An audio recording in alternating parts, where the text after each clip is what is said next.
When you think of Indian actors in Hollywood, I'm certain that several names will come to mind. But Sabu isn't one of them. Why did India's first international star's name fade away from the world's collective memory? Let's take a stroll down the past's cobbled roads and discover the intriguing and scandalous life of Sabu, Hollywood's forgotten superstar. When Jungle Book star Sabu died at just 39, his fans were stunned. But as dark details came out, their shock turned to heartbreak. Stay tuned for more on that later.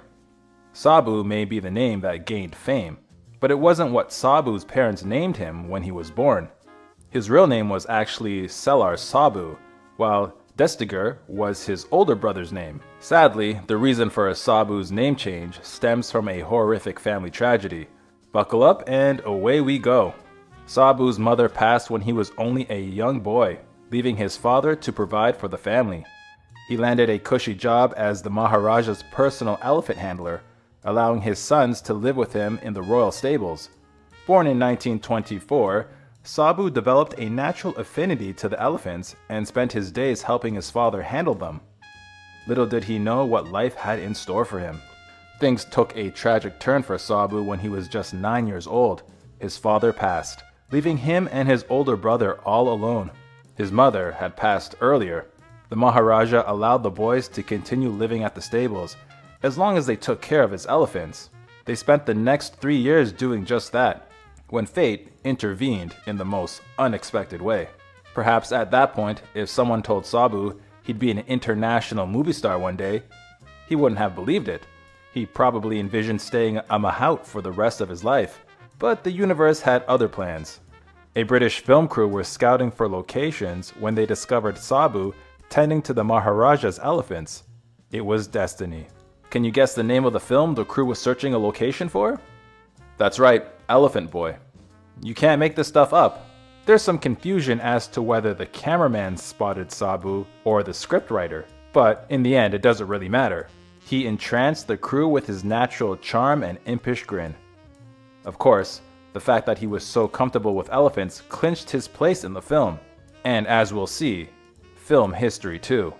From living a life of poverty in the Maharaja stables, Sabu was suddenly part of a huge Hollywood film. The director, Alexander Korda, was a master filmmaker.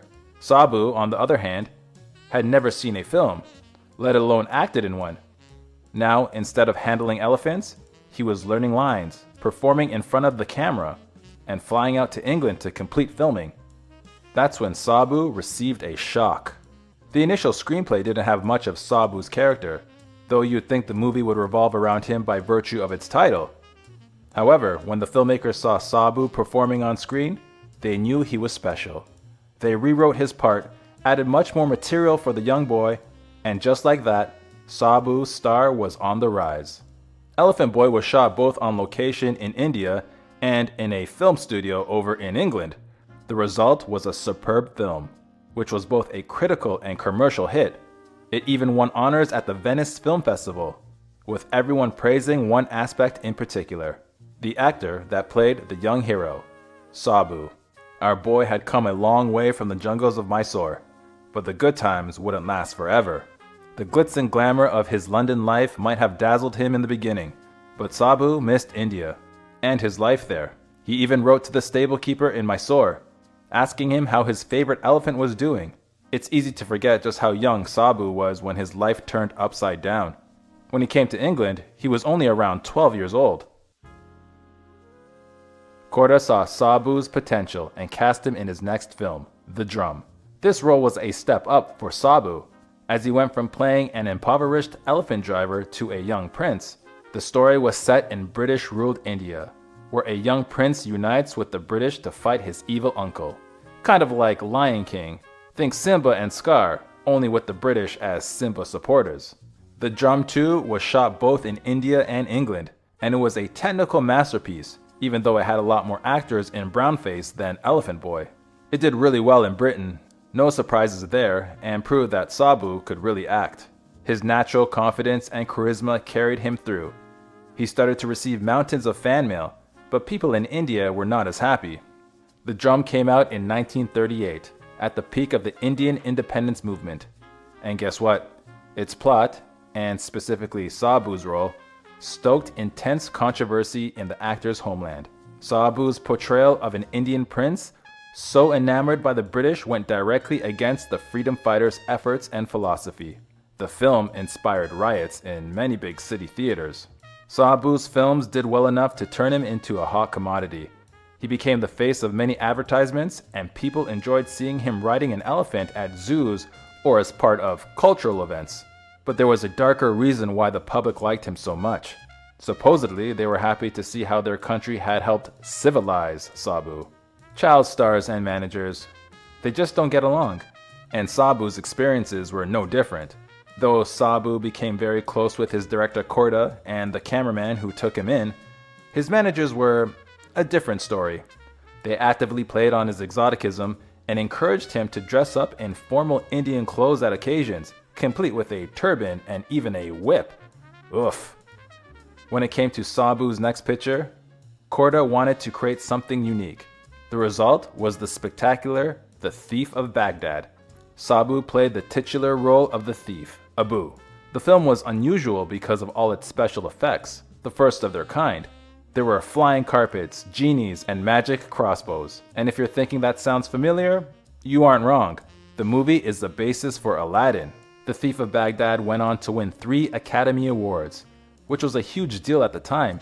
Critics called it dashing, dazzling, and altogether magical. Roger Ebert put it on his great movies list, and he especially praised Sabu's acting as perfectly pitched for the needs of the screenplay. Sadly, although he wasn't aware of it at the time, this would prove to be his last huge hit. Hollywood really rolled out the carpet for young Sabu. The It Boy met First Lady Eleanor Roosevelt shortly after arriving. Even better, for Sabu, at least he met his favorite actress, Carole Lombard. It was clear Sabu had a mega crush on the glamorous blonde, and the two evidently became friendly. They'd ride Lombard's scooter together, but might there have been more than just friendship at work? According to Hollywood rumors, Sabu didn't just have a schoolboy crush on Lombard. The teenager was truly, madly, deeply in love with the screen siren. When asked about his infatuation, Sabu insisted they were just pals before saying that she was his very favorite actress. If something was going on, it would have been very scandalous, if not criminal. Lombard was 30 at the time. Sabu was just 13. However, he didn't have to say goodbye too soon. Korda's next project revolved around Sabu and was so high profile that it would turn Sabu into a star overnight. The film was the first adaptation of The Jungle Book, and filming would take place not in India, but in Hollywood. However, there was a dark side to this decision. Naturally, The Jungle Book had to be set in the jungle, no surprise there. However, instead of going to India to film in the jungles there, the team decided to make do with forests available in California. All the natives who acted with Sabu were also white actors who'd never been to India. And though there were many real animals in the movie, like tigers, elephants, and a bear, it also featured 2 huge rubber snakes. The Jungle Book did well commercially. It collected good money from rentals and re-releases, but it didn't win any awards, though it had 4 Academy Award nominations. Sabu was happy with the result, and he'd made up his mind. He signed a contract with Universal and began his life in Hollywood. Sadly, as we'll see, Sabu's experiences would run the gamut from glitz and glam to all-out despair. Sabu's first film in Hollywood was Arabian Nights. It was a commercial hit and even earned 4 Academy Award nominations, but for critics, it was a dud. Some reviewers felt unhappy with Sabu's small supporting role. David Lardner of The New Yorker complained that the industry was wasting his potential by giving him weak roles since Elephant Boy. His next 2 films were nothing to talk about. Both White Savage and Cobra Woman had the same exotic theme, and Sabu had similar roles of the hero's sidekick and comic relief in both. Perhaps he felt the monotony himself, so he decided to take a short break from films. But he had no plans to relax. In fact, his next act was the definition of danger. Sabu knew there was no easy way to become an American citizen, so he chose the quickest and most direct way he could find. He enlisted. World War II hadn't ended, and America needed all hands on deck. So Sabu, who had always been interested in flying, began training as a heavy bomber gunner. He flew 42 combat missions and was as good an officer as actor. However, there's a heartbreaking side to this story too. Shortly before he enlisted, a journalist once asked Sabu who he thought would win World War II. Apparently, the boy's face immediately darkened and he assumed the aspect of a much older man. He gravely said, "No one." And so, while Sabu enlisted to gain citizenship and, by all accounts, was a highly skilled and decorated soldier, it's safe to say he had reservations about his role in the combat. Sabu tried to make a comeback in films only to discover a heartbreaking reality. The audience just wasn't into the same kind of films he'd been a part of, and filmmakers didn't give him the option to shake off his stereotype. Hollywood didn't seem to have space for him. His next few films were considered mediocre. And then one project stood out for a surprising reason. Sometimes the best things happen when you least expect them. Sabu was filming Song of India in 1948 opposite Gail Russell when she got sick. The up-and-coming actress Marilyn Cooper came to fill in for Russell for a few days. It was love at first sight for Sabu. He fell head over heels for Cooper. After a whirlwind romance, 24-year-old Sabu and his lady love Marilyn Cooper tied the knot. In fact, they were so head over heels for each other that they got married within the same year of their first meeting. With such a compelling behind-the-scenes love story, you'd think that Song of India, the movie that Sabu and Cooper co-starred in, would have been a smash hit. Well, unfortunately, you'd be wrong. The movie was a total flop. And sadly, just as Sabu's personal life triumphed, his professional life hit rocky waters. While his Hollywood films in the late 40s were nothing to write home about, Sabu did manage to salvage something out of the period by traveling to Europe and working in some relatively better films there. Critics appreciated both The End of the River and Black Narcissus and praised Sabu for turning in solid performances. Sabu was happy with Cooper. However, soon after their wedding, controversy reared its ugly head to make trouble in his otherwise peaceful home life. It appeared as if Sabu had a secret in his past. A dancer, Brenda Marian Jalayer, who worked with Sabu on Black Narcissus, filed a paternity suit against him. She claimed he was the father of her daughter, Michaela, and her case held water. The girl was born in 1948, just a year after the film wrapped up. Awkwardly, this was also the same year that Sabu married Cooper. Do I sense a courtroom drama brewing? While the jury ruled in Sabu's favor initially, an appeals court ordered a new trial. Evidently, Jalayer was standing her ground and digging in her heels. The new trial lasted an entire year before Sabu decided to change tactics. In the end, the actor agreed to an out-of-court settlement. And the details of that settlement? Well, let's just say they're very telling. While Sabu didn't explicitly admit that he was Cooper's baby daddy, the actor did agree to some pretty suggestive terms. He pledged to pay for Jalayer's costs and to provide child support until Michaela turned 21. Since Jalayer had recently tied the knot herself, and her husband wanted to adopt a child, she was happy with this outcome. So was Sabu the dad? Your guess is as good as mine. Sabu may not have admitted to being Michaela's dad, but he soon welcomed 2 children with his wife. Jasmine Sabu grew up to work in films too, but as a screenwriter and animal trainer. Tragically, she passed at the age of 44 in 2001. Paul Sabu was born 3 years after Jasmine and is an Emmy-winning singer-songwriter. Sabu had certainly achieved the American dream. He was one of the richest stars in Hollywood in the late 40s and 50s. He was the first Indian to get a star on Hollywood's Walk of Fame, and he was friends with President Reagan. Sure, his film career was dwindling, but he was trying to revive it, and who knows? It just might have picked up if fate didn't deal another cruel blow at him. Remember Sabu's older brother who came with him from India? The 2 boys had always been very close, with Sabu depending on his older sibling to manage his career. The 2 also managed a furniture store together. Unfortunately, disaster struck when a young boy broke into the shop planning to pilfer some money that he'd seen Sabu's brother bring in. Little did the boy know, this decision would change everything. Sabu's brother resisted the attack, leading the young boy to panic and shoot him. Tragically, Sabu's brother passed on the spot. The horrific and violent loss left Sabu completely devastated. And unfortunately, fate wasn't through with the star just yet. Soon enough, Sabu encountered even more drama in his personal life.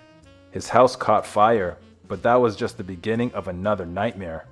The authorities quickly caught the arsonist, and the man soon admitted that he'd indeed set the house on fire. However, when it came to why he lit the flame, the man's answer had everyone's jaw on the floor. Shockingly, the arsonist claimed that he had burned down Sabu's home as part of a conspiracy. The man claimed that Sabu's friend asked him to light the fire. And that wasn't all. He also claimed that the friend didn't want to harm Sabu. No, the opposite. The friend saw that Sabu needed the insurance money and decided to help his buddy out. And the scandal wasn't over yet. At first, it looked like the plan went well. The insurance company paid Sabu's claim, giving him a much-needed windfall. However, after the revelations about the real cause of the fire came out, all Sabu's cash disappeared.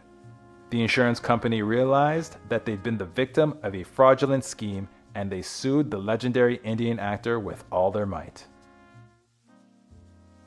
Had it ever crossed Sabu's mind to try his luck in India? Perhaps it hadn't, until the day he woke up to a surprise offer from an Indian director. Mehboob Khan was making Mother India, which would go on to become a huge hit, and wanted Sabu for the role of Burju, a young boy in the film. Unfortunately, Sabu would have to turn it down for a heartbreaking reason. India denied Sabu a work permit. Since he couldn't go there, he had to turn down Burju's role, which went to another actor. The entire experience must have made Sabu feel bitter. His replacement became hugely successful because of the film, and to make things even worse, Mother India also became India's first Academy Award nominated film.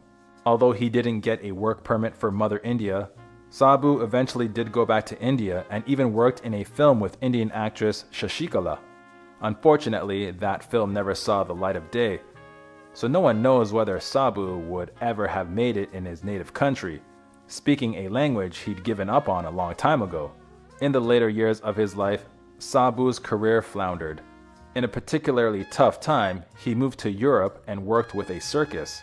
Perhaps it was because he always played a wide-eyed, naive native looking up to white men. Indians were unhappy with the way he depicted their country, although it wasn't his fault those were the only roles offered to him. The press wrote unflattering things about him, and tabloids published news about him romancing his on-screen co-stars off-screen. All in all, Sabu realized that going back to India wasn't going to be a very pleasant experience for him, at least at this point. Sabu passed suddenly in 1963, at the age of just 39. The actor had passed of a heart attack. Ironically, he'd gone for a checkup just 2 days before his passing, and the doctor had told him that if all his patients were as healthy as Sabu, he'd be out of a job. His final resting place is Forest Lawn, in the Hollywood Hills Cemetery. Whether you blame Sabu for playing to the stereotype, or celebrate him for rising from an elephant handler to a sought-after actor, you can't ignore his contribution to the English-American film industry at a time when hardly any people of color were a part of it. He worked with what he had, and he did the best job he could. Director Michael Powell remembers him as kind, direct, strong, and intelligent. Sabu's last 2 films were Rampage, co-starring the noir icon Robert Mitchum, and a Disney film titled A Tiger Walks. Both movies came out after his passing. Sabu was one of the celebrities who loved visiting Ralph Helfer's Africa USA Exotic Animal Ranch in Soledad Canyon. He went there regularly on weekends to play with the animals and to help around with them and do their chores. He may have become a big star, but animals were definitely his first love. The United States celebrated Sabu's achievements with a touching gesture. They proudly displayed his famous face on a postage stamp. In turn, Sabu responded by helping the war cause. He traveled through the country selling bonds, oftentimes with a baby elephant in tow. I guess being the elephant boy trumps being a decorated officer. Sabu's life was a remarkable journey from a young Indian boy to a celebrated Hollywood star. His exotic charm and natural talent captivated audiences worldwide, making him a household name in the golden age of cinema. Sabu's story is a testament to the enduring magic of cinema and the